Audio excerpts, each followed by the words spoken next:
계속해서 우리 에베소서 4장 읽겠습니다. 에베소서 4장 7절부터 10절까지의 말씀을 함께 합독하시겠습니다.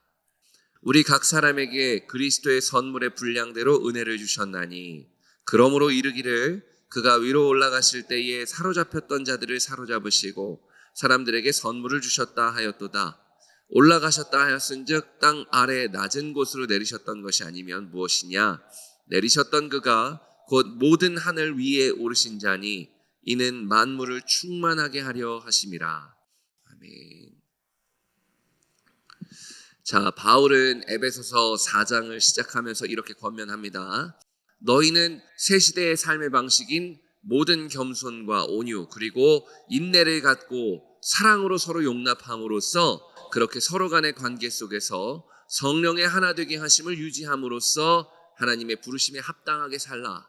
즉 하나님께서 이미 세상의 기초 전에 예정하신 바와 같이 우리를 반역자에서 상속자의 신분으로 회복하셨으니 이제 공중권세 잡은 세력이 압제하던 그 옛시대의 삶의 방식인 서로 원수됨을 버리고 서로 화목함이라는 새 시대의 삶을 살라는 것입니다.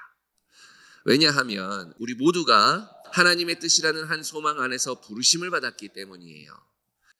자기 백성을 지극히 사랑하시는 하나님의 신실하신 사랑과 그 신실하신 사랑을 십자가의 죽음과 부활을 통해 완벽하게 다 보여주신 그리스도를 알아가며 이제 공중권세 잡은 세력의 압제가 끝나고 하나님의 은혜로운 사랑의 다스림으로 주권이 바뀌었다는 실체를 분명히 보고 깨달아 알므로써 우리의 삶이 하나님의 사랑과 그 사랑에 의존하여 살아가는 것을 통해 하나님의 성품인 사랑과 거룩함에 참여하는 상속자가 되게 하시는 하나님의 뜻에 우리의 부르심의 소망이 토대를 두고 있다는 겁니다. 말이 좀 복잡했죠? 하나님께서 그리스도를 통해 참 생명의 양식인 하나님의 사랑을 탕진하듯 쏟아 부으셨고 이제 우리가 우리 중심의 성막을 치시고 현존하시는 성령의 역사를 믿고 따르는 한 우리가 그것을 신뢰하는 한 하나님의 참 생명으로 충만한 사랑에 참여할 수 있게 하신 것입니다. 이 참 생명으로 충만한 사랑을 통해서 성령께서 하나님의 사랑으로 가득한 참 생명 공동체를 만들어 가시는 것이죠. 하나님의 승리의 기념비 교회 말입니다. 중요하게 바울은 부르심의 근본 토대는 그리스도를 통하여 하늘의 영역과 땅의 영역을 통합시키심으로써 이제 인류가 더 이상 하나님으로부터 분리되지 않게 하셨고 또한 이렇게 하나님과 인류가 화목하게 됨으로써 인류도 서로 화목하게 되었다는 실체에 있다고 말합니다. 부르심의 근본 토대가 서로 화목하게 되었다는 실체에 있다는 얘기예요. 하나님과 인류의 화목이 인류 간의 관계 속에서도 화목으로 이어지는 이유는 아주 단순합니다. 자, 인류의 삶을 전적으로 충분하게 책임지시는 하나님으로부터 분리되면서 인류는 자기의 필요를 자신이 책임져야 하는 수고하고 무거운 짐을 떠안게 되었어요. 그래서 사회 공동체 내에서 자기 통제력을 확보하기 위해서 수단과 방법을 다 동원할 수밖에 없는 겁니다. 그래야 생존할 수 있으니까요. 그 통제력을 확보하는 만큼 생존의 가능성이 확보되기 때문에 그런 것입니다. 그런데 이제 그리스도를 통해 다시 하나님과 화목하게 됨으로써 하나님으로부터 참 생명을 충분하도록 공급받기 때문에 더 이상 생존을 위한 자기 통제력을 확보할 필요가 없어진 거예요. 시기와 질투와 미움과 갈등 같은 생존 경쟁에서 발생한 악의 열매들이 의미가 없어진 겁니다.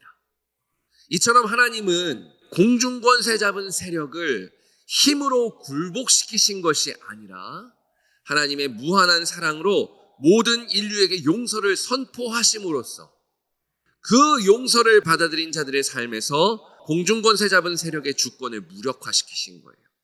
이제 하나님의 사랑을 받아들인 사람들의 삶에는요, 공중권세 잡은 자들이 힘을 못 쓰는 거예요. 하나님께서 힘으로 굴복시켜서가 아니라 하나님의 사랑을 받아들인 자들은 이미 그 사랑으로 충분하게 하나님께서 책임지시는 그 은혜를 받아들였기 때문에 더 이상 수고하고 무거운 짐을 질 필요가 없잖아요. 그렇게 만들어가는 공중권세의 세력이 힘을 잃어버린 겁니다. 힘으로 굴복시키는 것은 비교도 되지 않을 정도로 압도적인 승리인 거예요. 하나님의 이 놀랍고도 은혜로운 사랑을 받아들인 사람의 삶에 공중권세 잡은 세력이 다시는 자리 잡을 수 없게 된 거니까요. 방을 뺀 겁니다. 쫓겨난 거예요. 못 들어옵니다. 다시는 하나님으로부터 분리되지 않게 하신 분이 계시니까요. 그렇게 무력화된 겁니다. 제가 좀 간편하게 말씀드려가지고 의미가 확실히 전달 안 될 수도 있는데 정말 어마어마하게 놀라운 일이에요. 이거 정말. 오늘 본문인 7절은 하나님이 만유의 왕으로 세우신 그리스도께서 각 사람에게 선물의 정도에 따라 은혜를 주셨다고 선언하고 시작합니다. 근데 여기서 한 가지 주의할 것이 있는데요. 선물의 정도라는 표현이요, 등급이 다르다는 것을 의미하는 게 아니라는 거예요.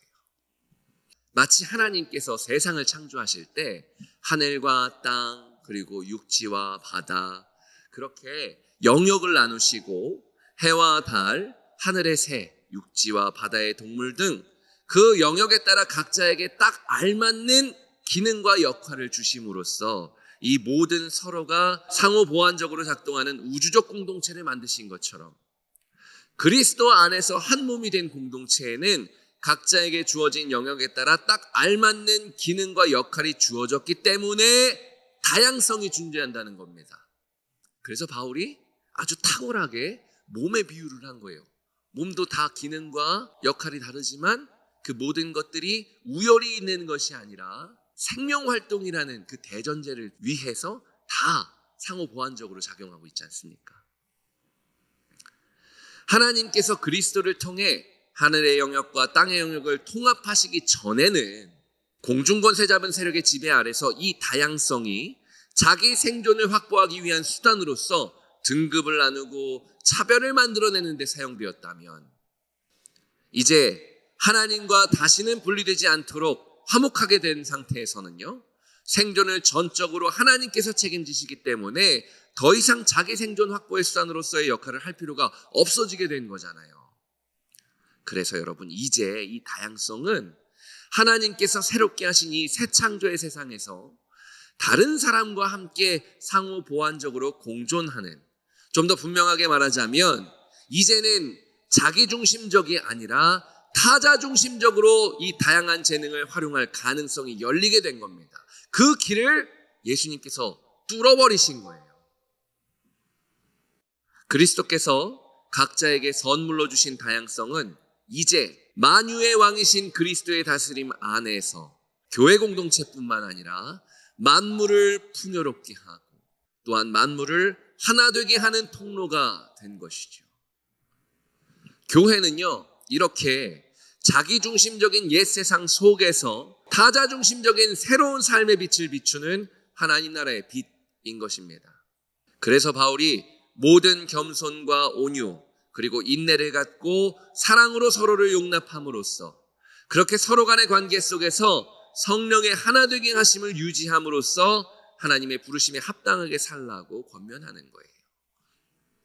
제가 계속해서 중요하게 강조하고 있는 건데, 이 모든 것을 가능하게 하는 것은 우리의 수고와 노력이 아닙니다. 새 창조의 역사로 새로워진 새 창조의 세상이라는 실체를 분명하게 인식하게 되면 여러분, 다시는 이전처럼 살지 않아요.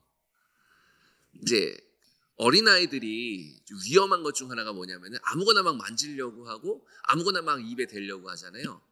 예를 들어 보자고요. 아이가 아직 뭘 잘 몰라서 펄펄 끓고 있는 이 뜨거운 주전자를 만지려고 합니다.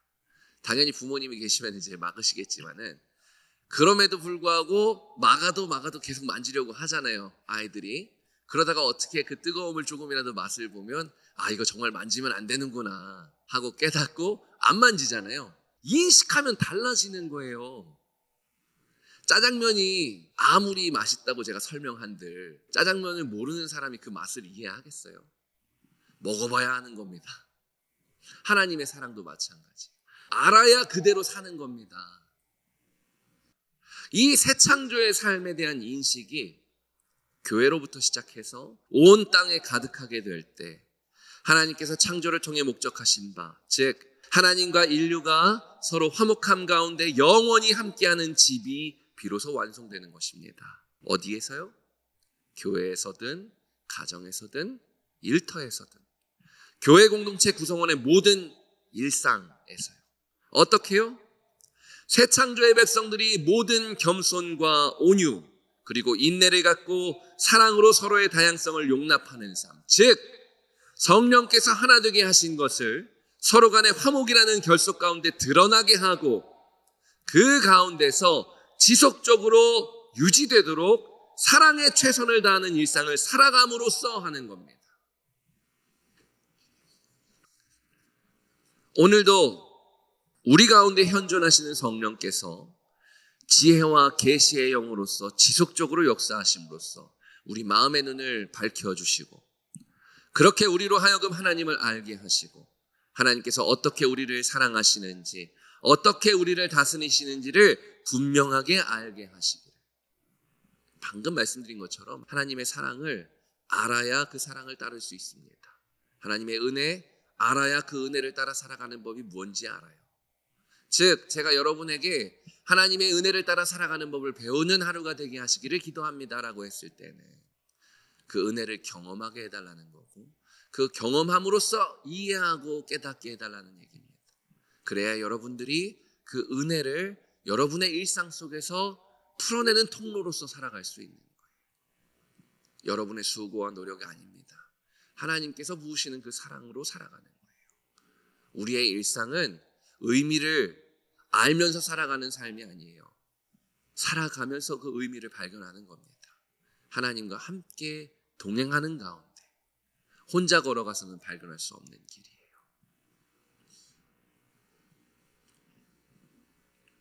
그렇게 하나님께서 우리를 어떻게 사랑하시고 어떻게 다스리신지를 분명히 알게 됨으로써 그래서 다양한 여러분들의 재능, 다양한 우리의 재능을 자기 생존을 확보하는 수단으로 삼아 서로 경쟁하는 자기중심적인 옛시대의 삶이 아니라 하나님의 사랑을 다양한 재능을 통해 일상 속에서 구현하며 살아가는 새 창조의 백성으로 오늘을 살아가게 하시기를. 그렇게 여러분의 오늘이 하나님의 은혜를 따라 살아가는 법을 배우는 그런 하루가 되게 하시기를 주님의 이름으로 축복합니다. 함께 기도하시겠습니다.